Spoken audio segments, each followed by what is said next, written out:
అందరికీ నమస్తే అండి. రేపు భోగాపురంలో అల్లూరి సీతారామరాజు అంతర్జాతీయ విమానాశ్రయం ప్రారంభోత్సవం జరగబోతుంది. దీనికి ప్రధానమంత్రి నరేంద్ర మోదీ గారు ముఖ్య అతిథిగా రాబోతున్నారు. సో ఇది చాలా గ్రాండ్గా లక్షలాది మంది సమక్షంలో జరిపించాలి అని ప్రభుత్వం నిర్ణయించింది. దీనికి సంబంధించి ఆల్రెడీ ఉత్తరాంధ్రలోని దాదాపుగా ఆ 50 అండ్ ఆ పక్కన గోదావరి జిల్లాల్లో కూడా దాదాపుగా ఒక 60 నుంచి 70 నియోజకవర్గాల్లో జనం ఎక్కడెక్కడి నుంచి ఎంతెంతమంది రావాలి అనేది టార్గెట్లు పెట్టారు. విజయనగరం జిల్లా నుంచి ప్రతి నియోజకవర్గం నుంచి మినిమం 5,000 మందికి తక్కువ లేకుండా రావాలి టార్గెట్. అండ్ విశాఖపట్నంలో కూడా 2,000 నుంచి 5,000 మంది వరకు తీసుకురావాలి ప్రతి నియోజకవర్గం నుంచి.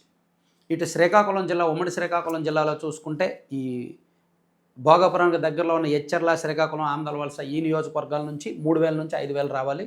నరసనపేట, టెక్కలి, పలాస అండ్ ఇచ్చాపురం నియోజకవర్గాల నుంచి 1,000 నుంచి 1,500 మంది రావాలి అని టార్గెట్లు పెట్టారు.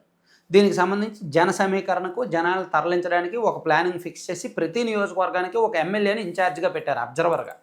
కేవలం జనాల తరలింపు అండ్ ఈ ఏర్పాట్ల కోసము ఒక్కొక్క ఎమ్మెల్యేని అబ్జర్వర్గా పెట్టారు. ఇప్పుడు దాదాపుగా ఈ 60 నియోజకవర్గాలకు 60 మంది ఎమ్మెల్యేలు అబ్జర్వర్లుగా ఉన్నారు. ఒక వారం రోజుల నుంచి సిస్టమ్ మొత్తం దానికోసమే పనిచేస్తుంది తెలుసా. అక్కడ మంత్రులు ఒక 15 మంది మంత్రులు ఉత్తరాంధ్రలోనే ఉన్నారు. నిన్న, మొన్న, ఈరోజు కేవలం జనాల తరలింపు అండ్ వేదిక, డెకరేషను, ఆ ఏర్పాట్లు చూసుకోవడానికి సిస్టమ్ మొత్తం అక్కడే ఉంది. ప్రభుత్వం యంత్రాంగం అంతా అక్కడే ఉంది. ఎమ్మెల్యేలు అక్కడే ఉన్నారు చాలామంది, 70 మందికి పైగా. అయితే ఇదంతా చేస్తున్నారు. అండ్ జనాల తరలింపు పెద్ద కష్టమేమీ కాదు. కానీ ఈరోజు రేపు 2 రోజులు ఆ 3 జిల్లాల్లో ప్రైవేట్ స్కూల్స్కి సెలవు ఇచ్చేశారు. శ్రీకాకుళం అండ్ విజయనగరం జిల్లాల్లో సెలవు ఇచ్చేశారు, ఉమ్మడి జిల్లాల్లో ఈరోజు రేపు అన్నమాట.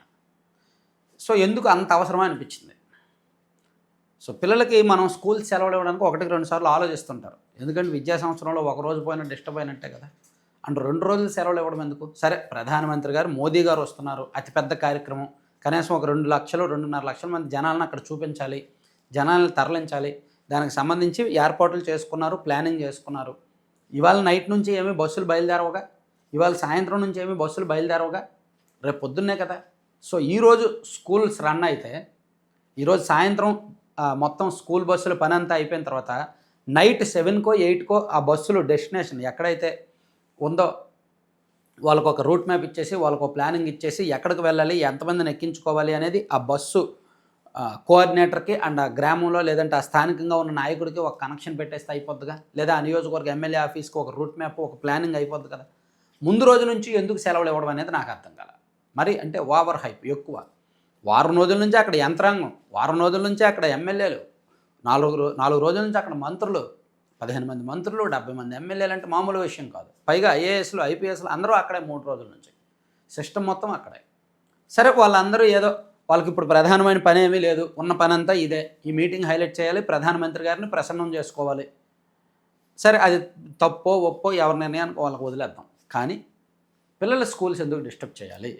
గతంలో జగన్మోహన్ రెడ్డి గారు కూడా ఎక్కడికైనా వెళ్తే పిల్లలకి స్కూల్స్ సెలవిస్తే ఇదే కూటమి నాయకులు విమర్శించారు కదా. జగన్మోహన్ రెడ్డి గారు పర్యటనకు వెళ్తే స్కూల్స్ సెలవు ఇచ్చేస్తున్నారు, ప్రైవేట్ బస్సులు తీసుకుంటున్నారని సీఎంగా ఉన్నప్పుడు ఆయన. మరి ఇప్పుడు వీళ్ళు చేస్తుంది ఏంటి.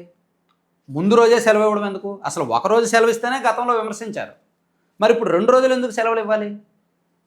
అసలు ఈరోజు నన్ను అడిగితే ఈరోజు అసలు సెలవు ఇవ్వాల్సిన అవసరమే లేదు. మరి ఓవర్ కాకపోతే అవసరానికి మించి ఈరోజు స్కూల్స్ యాజ్ యూజువల్ రన్ చేసి, ఈరోజు సాయంత్రం స్కూల్ బస్సుల పని అంతా స్కూల్ పిల్లల్ని అందరినీ ఇళ్లలో దింపేసిన తర్వాత అవి ఏ గ్రామం నుంచి ఎంతమందిని ఎక్కించుకోవాలో ఆ గ్రామానికి వెళ్తే రేపు పొద్దున్నే బస్సు అక్కడ అందుబాటులో పెడితే వాళ్ళు వచ్చి ఎక్కుతారు, జనం వచ్చి ఎక్కుతారు, వాళ్ళని తీసుకొస్తారు సభకి. అది సరిపోయేది. సో మీరు ఏమంటారు. ముఖ్యంగా ఉత్తరాంధ్ర 2 జిల్లాల నుంచి నాకు చాలామంది ఫోన్లు చేశారు, మెసేజ్ పెట్టారు. ఇది కరెక్ట్ కాదేమోనని. పేరెంట్స్ చాలామంది డిస్టర్బ్ అవుతున్నారు అనమాట. ఇది కరెక్ట్ కాదేమో అనిపించింది నాకు కూడా. సరే, నేను ముందు నుంచి వ్యవస్థ అక్కడే ఉంది, సిస్టమ్ అక్కడే ఉంది, ఎమ్మెల్యేలు అక్కడే ఉన్నారు, మంత్రులు అక్కడే ఉన్నారు, అధికారులు అక్కడే ఉన్నారు, ఇవన్నీ వదిలేద్దాం. ఎంతైనా ప్రధానమంత్రి స్థాయి వ్యక్తి వచ్చినప్పుడు, ఇంత గ్రాండ్ మీటింగ్ పెడుతున్నప్పుడు, ఒక అంతర్జాతీయ స్థాయి విమానాశ్రయం ప్రారంభోత్సవం అయినప్పుడు ఆ మాత్రం హడావిడి చేస్తారులే, చేయొచ్చు అనిపించింది. కానీ పిల్లలకు 2 రోజులు స్కూల్స్ ఇవ్వడం మాత్రం అంత కనెక్ట్ అవ్వలేదేమో అని ఉంది. మీ ఉద్దేశం ఏంటనేది కామెంట్ చేయండి.